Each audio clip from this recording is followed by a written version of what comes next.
you say that in Mozambique, you went and you gained a power called fire by force. Yes. In Nigeria, you then went and got a power called back to sender. Yes. And then in Zimbabwe, you got one. You met a man that can remove objects from somebody. Yes. What did those powers mean? Yes. And how did you utilize them? Okay. The kind of power that I collected, in a simple summary, I can say is demonic powers.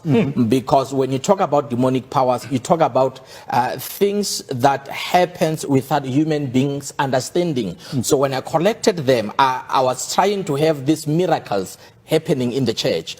Yes, so I went to Nigeria, I collected all those powers, I went to Mozambique, but all these powers, in a way, somewhere, they teach you how to deceive people, because it is not 100% power. The power is to deceive people, but other things is tricks and staged miracles.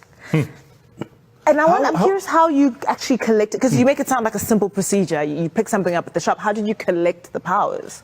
All those powers, they have a procedure like initiation. In Nigeria, before they give it to you, you have to join what we call a secret cult. It's a secret society where you belong to this particular spiritual house. And in that, you have a spiritual father, somebody who initiates you into that kingdom, and you serve them. Before you go to the church, you bow down to those altars. Before you do anything, and in the church, you are no longer preaching Christ. You have to preach prosperity. You have to prophesy to people. You have to teach people that demons are following them. So you shift away from the true gospel, and you start bringing this end time gospel. Sure. I mean, it's compelling stuff. In your book, Church Mafia, you talk about some shocking practices that you had to take part in order to gain these powers, right? Yes. At some stage, there was a room in your house that nobody was allowed in. At some stage, you had to sleep by a gravesite. When you look at it all in hindsight, your journey, at what point did you realize that perhaps I have gone beyond the Rubicon, that I've taken it too far? What was that moment for you? Once you have joined, it is not easy for you to realize that now I have gone too far. But in my instant, it was one morning when 3 policemen came to arrest me in a case of mutilation. They came and said that we came to arrest you because of you are involved in a case of mutilation where I was accused of dealing with human body parts to strengthen churches, to strengthen traditionally doctors, to also strengthen bishops. So when they took me to Hoshimampuru, and I was there for about 3 months, it was at that particular point where I said, this is not the kind of life that I was born to live. Was that false? Was the accusation false?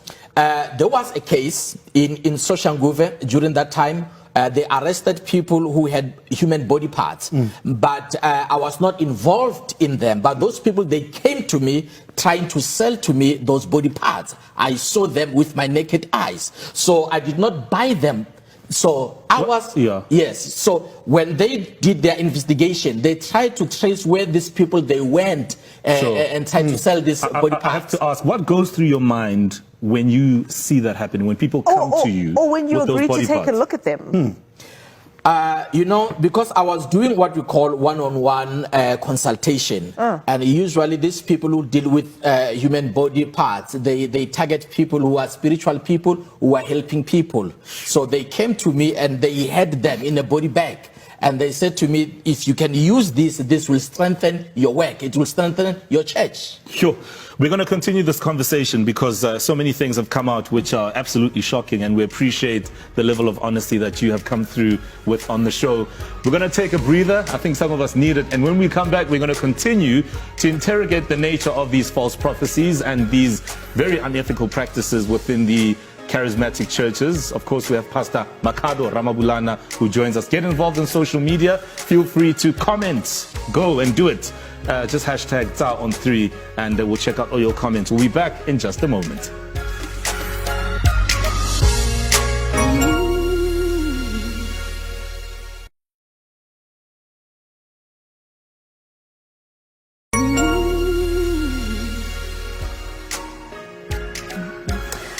We're still with a Trending SA right here on SABC3, and of course we're still in conversation with Pastor Makhado Ramabulana. He's the author of Church Mafia, and we're essentially breaking down the goings-ons, the nefarious ones that can be found in some charismatic churches. Now, Pastor, we need to, just for people's education, and just to open up their eyes a little bit.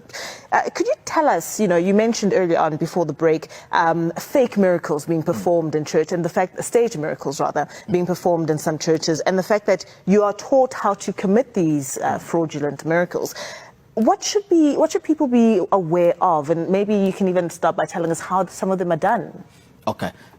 When we talk about a staged miracle, we talk about what is organized. Number one, when a pastor says that tomorrow there will be a miracle, when you talk about a miracle, it's something that should shock even the pastor. But if the pastor is aware of what is going to happen, it's no longer a miracle, it's staged and arranged. So in most of the time, they organize people on the wheelchair, they give them money, they come sit on the wheelchair. So before that day, the pastor will talk about the kind of miracle that will be happening on that night. So they know particular, we've got people that will be seated on the wheelchair. And we also have this stage miracle of miracle money.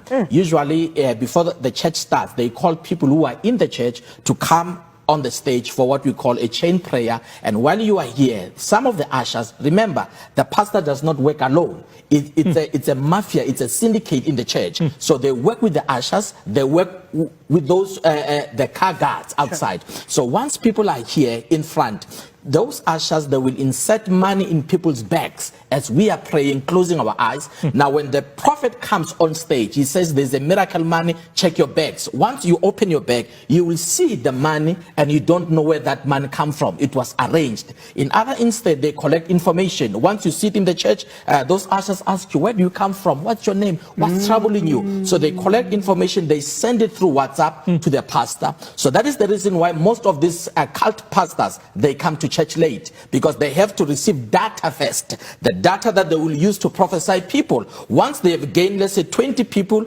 with information, what is troubling you, they come on stage, they've rehearsed your name, and when they call your name, especially our brothers from outside the country, they speak as if they don't know how to pronounce your name, so you think it's authentic while it was organized. So this is like a play, it's like a stage play. Yes. Okay, so what was the turning point in your life? What made you go, I'm done? My background as a pastor's kid who looked up to his father, who have been in the ministry all along, being authentic to God, it became a voice that spoke to me and said, this is not the kind of life that you should live, because once you have joined, you are living a secret life. You are in a secret society. You hide things. Yes. In your book, Church Mafia, you also speak about keeping all of this a secret from your wife, the congregation, apparently your wife not really buying into this dark way. I mean, take us through that moment, that part of your life as well. I lived a secret life for some time because of even my trip to Nigeria. I had to lie. And even the room where I had to put all these spirits, I told my wife not to enter there. Before I go to church Saturday night, I have to go into those spirits, to speak to those altars. So all along, I lived a secretful life. But there are others, they join with their wives these days. What was in that room that you hid in your house?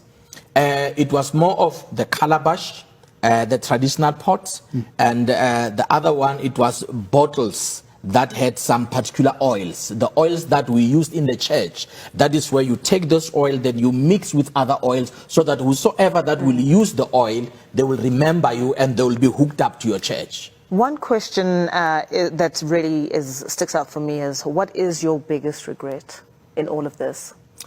My biggest regret is how I deceived people. How, if you do something knowing it is not okay by itself, it's deception. How I lied to the body of Christ, how I lied to South Africans.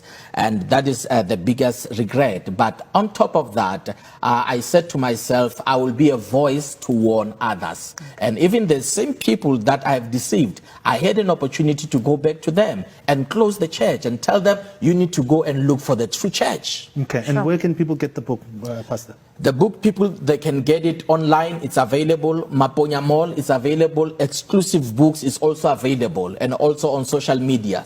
Thank you so much, Pastor, for coming through and sharing your knowledge with us. Thank you so much. Appreciate it. Thank you. And that's how we wrap up tonight's show of Trending SA. Join us again tomorrow when we unpack some of the biggest trends that made it into our timelines this week. And later we are joined by an award-winning chef, Chef Siba Mtungana. And I'm hearing Uguti, we are also going to be joined by former public protector Thuli Madonsela, who will be responding to all your tweets. You don't want to miss any of it. It's going to be a good one. Good night, Mzansi.